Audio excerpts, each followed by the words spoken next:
Today, I want to cover an interesting topic. As you know, I've done Anosmia videos before. This will be a continuation of that, where I actually have a in-conversation example. This came up today, actually, where someone brought it up and it was in one conversation, so it's relevant. The screenshots is, of course, the names written out of it. Obviously, I covered up anything that could identify anyone involved in this, so there should be no issues. Right. In any case, let us begin. Now I can explain what I mean by anything in this, by this form as well, because I think it's a good example. Right, first person. Normal conversation. But the thing is, it got into a more weird state in conversation due to the fact of things. Well, here's what happened. As you can see here on the screenshots themselves, I have a whole bunch of screenshots, by the way, like 9-10 of them, so I can spit. This is going long. So, here's, for example, what it says about this, where it says, I'm baking cake at the moment. I remember you said you had a taste course on bakery. Which is the best cake you ever made? What's up to name? So I'm going to give him a name. Let's say Michael.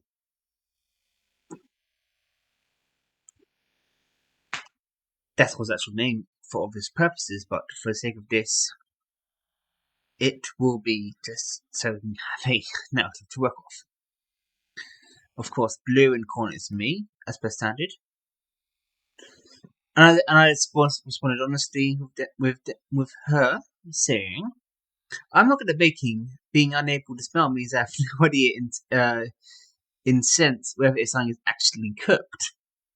And that's actually true. Like, in and of itself, I don't know. Of course, I do know because visuals, and if I can confirm it visually, yes, I do know. But the whole point is, especially with bakery and especially with baked goods, it's often in ovens. You check occasionally, and you often know when it's done due to it smelling or smelling in such a way or emitting a certain way. Correct. So therefore, the direct result, that's in relation to it. This is, let's say, the person in question who is an interesting case study. I'll relate somewhat. Ever since COVID and smoking, my senses have dulled. I was doing music, but I've been deferred. What are you baking? Okay, normal conversation. Okay, then, for example, prime example. Not a full anosmic person, but someone with a distorted sense, so to speak.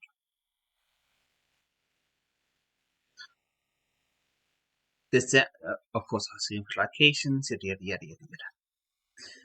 But you're already a great chef with amazing food you made daily, no complaints. She said to me, well, okay, sure, I can cook. It's not that I can't cook. I can cook quite decently, in fact. But the point of, as I said, was with regards to baking itself, I can bake that much by my standards. What I cook is due to, as I said, as I will be saying next. Yes, but is it purely timing calculations and looks alone?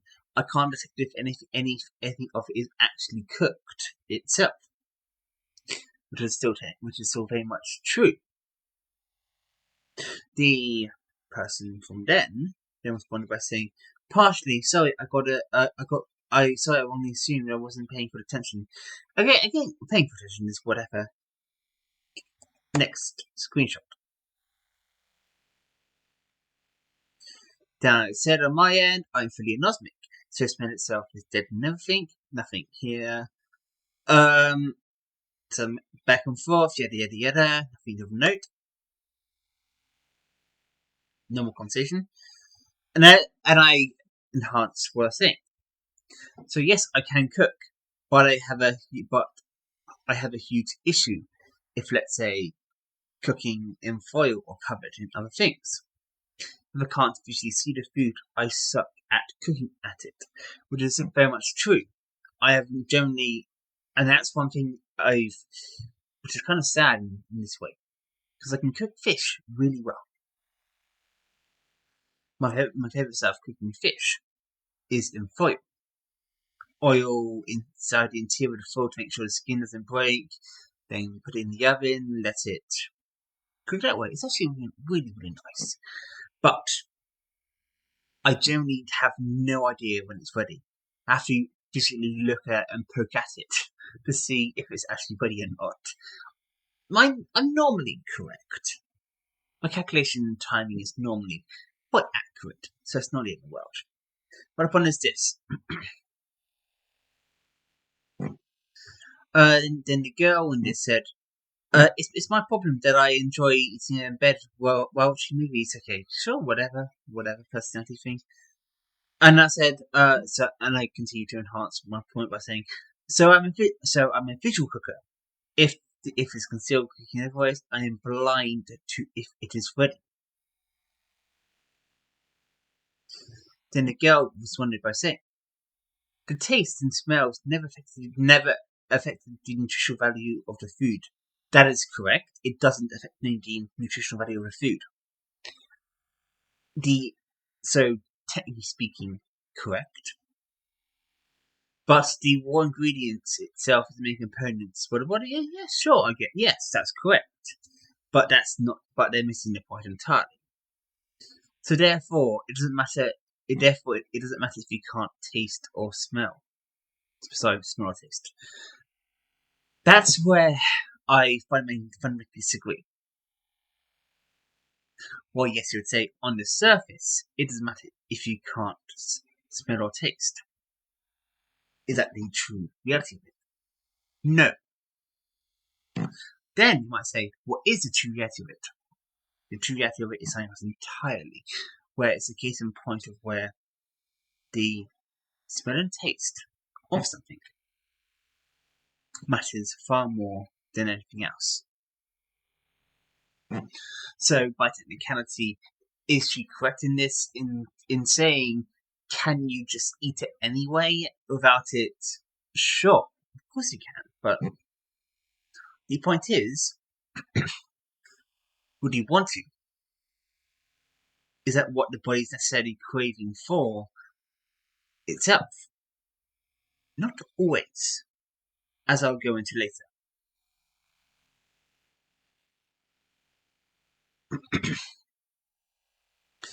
And then, because I was started by saying, it will. If you lose smell, your taste will go into decline as you'll begin to not like food. That's the point. The point is, it causes a decline in your desire to want to eat food. If you no longer find food pleasurable in any way or form, you won't want to eat it much anymore.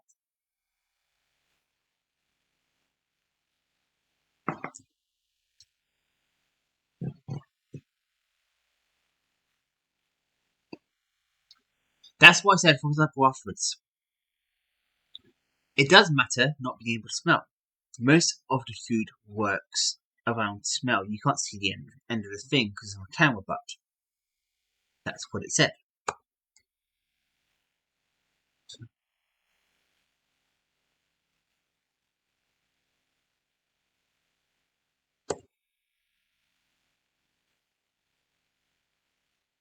Sorry about this one. Sorry, I must have forgot one of the names here. Anyway, what's your daily food for work like? Do you like your phone haircut or whatever? And then I was just, whatever. Okay, they were going to respond. Yeah, they responded afterwards in their own ways, of course. And then I said, in response again to give more context, so there's more understanding. I truly do hope you don't find out what it's like to have all smells in life vanish. Sorry, I spelled that wrong in the communique, but that's beside the point. As if you do, you'll find it ultra depressing. If you had it your whole life. Let you say, like flowers, right? If you lose the smell, if you lose the smell, your attachment to flowers will die, as well as out as outside of as well. Let's say visuals of it all.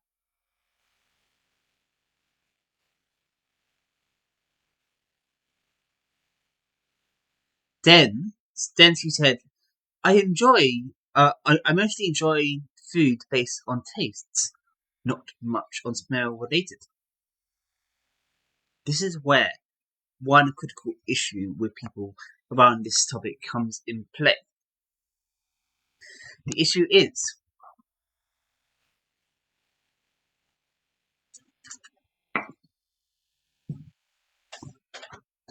they tend to forget that smell and taste are so interlocked to each other that at the end of the day, if you lose smell, your taste gets affected. No matter what, you're basically going to be affected by it in any case. So therefore, her point here is done by the very fact of her not understanding completely well the science behind how smell works. It's just not when you do intentional smelling, it's everything you do. Because your body automatically breathes, therefore takes in smell as well.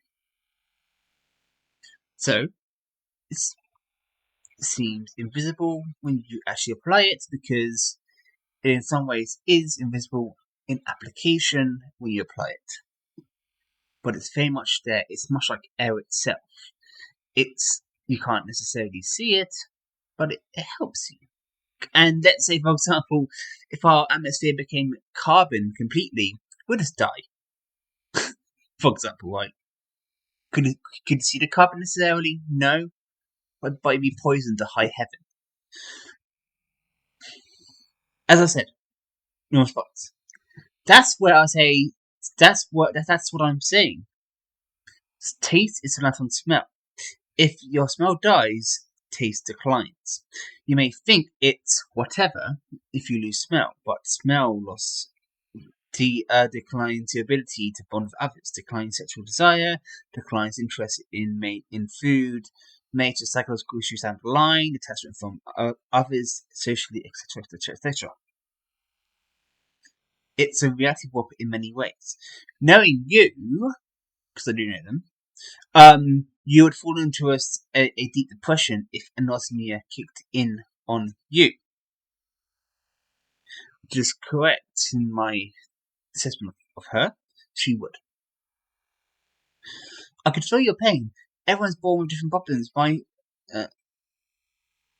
Okay, whatever. She's trying to make a joke there. It's actually fine. I don't mind making jokes here and there about stuff. That's whatever. I continue by saying, I say you'd fall into depression as you care about nature and food. If anosmia happened, you would no longer be able to smell flowers. You would no longer be able to smell the air itself. You would no longer be able to smell yourself either. I say that comment because she likes perfume. That's what it is. Don't think it's anything snide or crude. It's not. It's just she likes perfume. Because there's a whole conversation about perfume yesterday. Same. Yeah, this is the other person. Yes. Same. I love sweet things. I agree. But that's exactly what I'm dealing with here.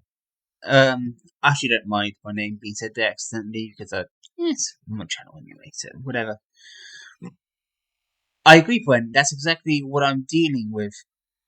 on a lesser scale, people don't realize how much it affects their day-to-day life. It's really depressing. The late great Michael Hutchins from INXC had a serious back accident in the early 90s and lost his ability to taste. I would assume as well he was in hit and run, poor bloke. That's where taste stems from. I buy my lunches. Then, okay, yeah, sure. Just continuing responses. I forget all the time. Then I was one of them saying, sweet foods don't affect as much of anosmia. That's actually correct as well, because it's got sugar. Sugar is unaffected, to the most part. You can still eat sweet foods, but that's not the point. It messes with your reality of everything. Then there's one with, I understand this too much. And then I just said it's an extensive thing because this is actually what I want to talk about here. And this is not me being hysterical or hyperbolic. It's what I actually feel. Sometimes I wonder if I even exist. You may think I'm trying to be like angst or something like that. I'm not. I'm generally not. I genuinely do wonder sometimes. Not in the sense of like, am I immortal? Am I immortal? Am I a living being? Not in that sense, no. But there's some times in which I'm just there, right? And because much of the environment around me is stale, in that sense, I don't really detect much of anything surrounding me. The staleness of the air, plus other things, leads to an outcome where there's no difference in the environment. I can't even do proper hygiene properly. Of course, I do have proper hygiene properly because I keep to my own plans around it. So, of course, I avoid getting too unhygienic. But that's not the point. The point is that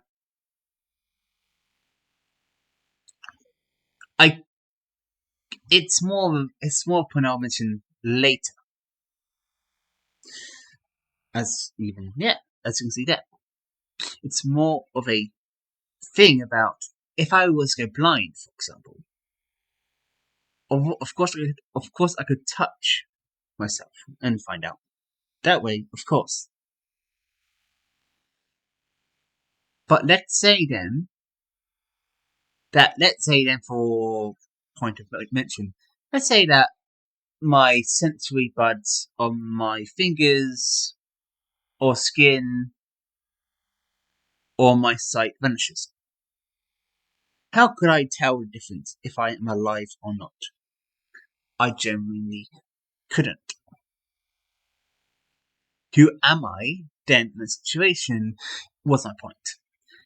And you may think that's an absurd stand to take by, but it's really not at the end of the day, because at the end of the day, it's the case in point of, well, what do you then do in this situation in which you're basically existent yet non-existent in the exact same equation, so therefore, what do? You do nothing. That's the point. And I'll go into it later, of course, at the end. You do hugs, yada. I say, then I said in the foot. I say that as yes, visually I know I do, but given I can't even smell myself. And actually, you may think that's a weird or creepy statement, but that actually doesn't matter. Familial bonds is done by smell.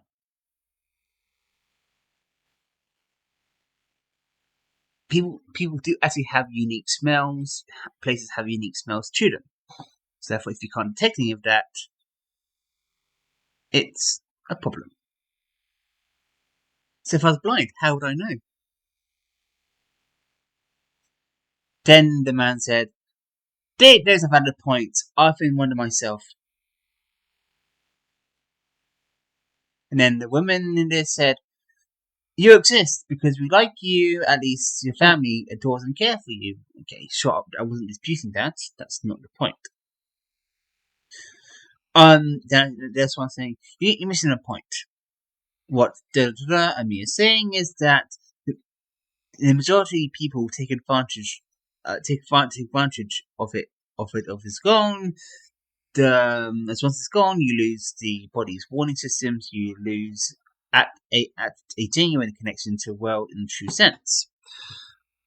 Oh, I can go over that later. It is like cognitive dissonance in the brain.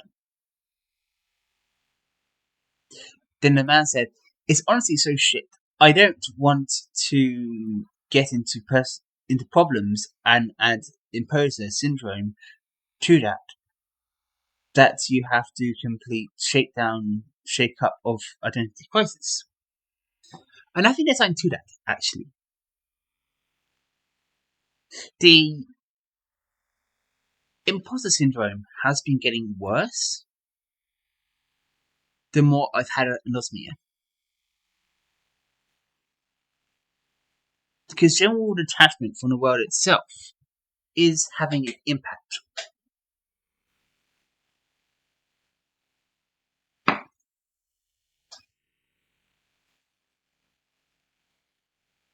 In his case, I don't know completely what's causing his imposter syndrome, but long-term anosmia has been causing me to develop a sense of imposter syndrome in some ways. So in that angle, I would therefore say, in that sense, that, well, the imposter is then what apparently, let's keep it on cooking, just to keep it on site. Very, very, very basic. People say I cook well. People say I make some really nice marinades. I make really nice roast meals. I do X and Y. I can do really good soups, for example, as well. I can make really nice soups. I can make really nice meat. I can do, well, quite a bit food-wise. Where the imposter syndrome kicks in is, for others, their taste buds are perfectly functional. But for me, mine are always declining. So, what I am eating and tasting will be very different from you because I get much, much less outtake than you in general.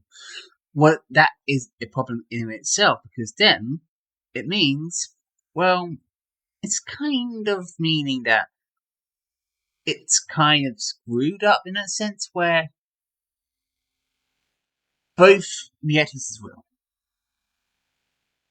Is what my brain is saying in dissatisfaction real?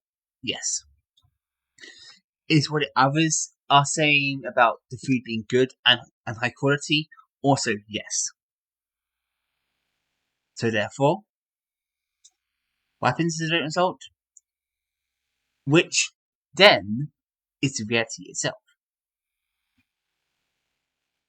Am I, by my own head submission, someone who's gotten worse at cooking and can't cook much or to a good quality because I feel dissatisfied about my cooking in general nowadays? Or is it the case that I can cook and the cooking itself is good? Which is it? I don't know. They said, but yes, you're right. And I said in response to him, exactly. It develops into a form of a major imposter syndrome in the brain. And that's what the issue is. It's a brain thing. The brain is reacting to what is there, the simulation that's there, what is actually present in your life. So, if what is there is imposter, basically, so what people say to you and what you feel physically is totally off, you're going to go to the brain in a lot of cases. And that's where a lot of the issue kicks in. Because, in that sense, No matter what people say about words of affirmation and kindness, it will often never result in much of anything in terms of like actual fulfillment on my end. And that's not me being ungrateful necessarily. It's due to the brain itself, well, being the brain itself, not recognizing that, well, oh shit, some things are missing and loose. What does it therefore mean? That therefore means that there seems to be a few loose things here and there, and there seems that it needs to be improved. But even then, that's a catch. To improve it for me would make it inevitable for them. Is that a problem? Yes. Food for me and food for you is separate. I require far more extreme foods than you. Therefore, if I make it to my standards, it's going to be severely unbalanced or extremely way too spicy than most people can handle. And is that a problem? Yes. And then they said, having discussion is wonderful, makes me feel like I'm not alone in this specific struggle. And that's the thing, right? This struggle is something in which is so hard for people who don't have it to understand. It's a struggle in which you're trying to deal with something in which people can't understand and you can't necessarily show.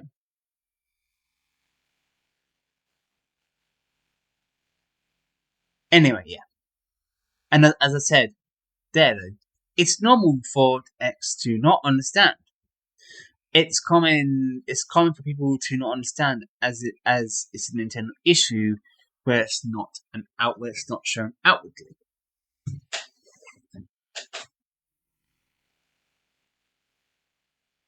Then some jokes, nothing to mention there. And that's why, for example, right, I said in this thing, yeah. That's why, for example, when people say, winning and move out, I don't ideally want to. As having someone there who is functional and smell prevents you from from poisoning yourself. That's food poisoning, by the way, because I can't tell if food is good or not. And I said to the women here, don't get offended by what I said.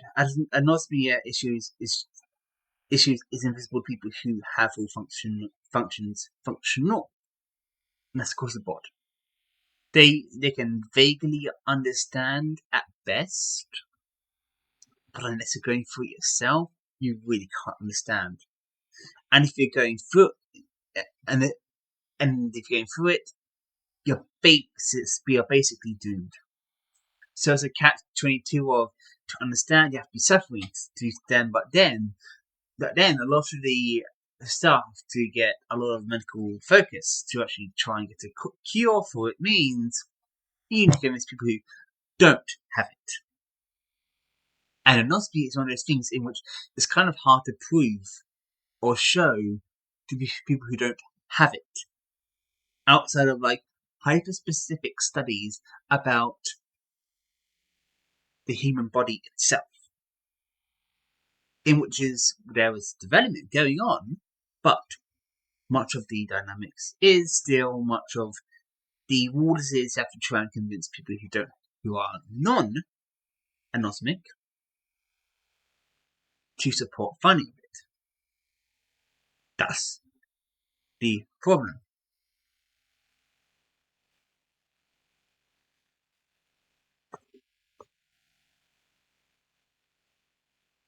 And basically summarizes what I said here. What I'm basically saying is, anosmia long term creates a state of cognitive distance about reality itself.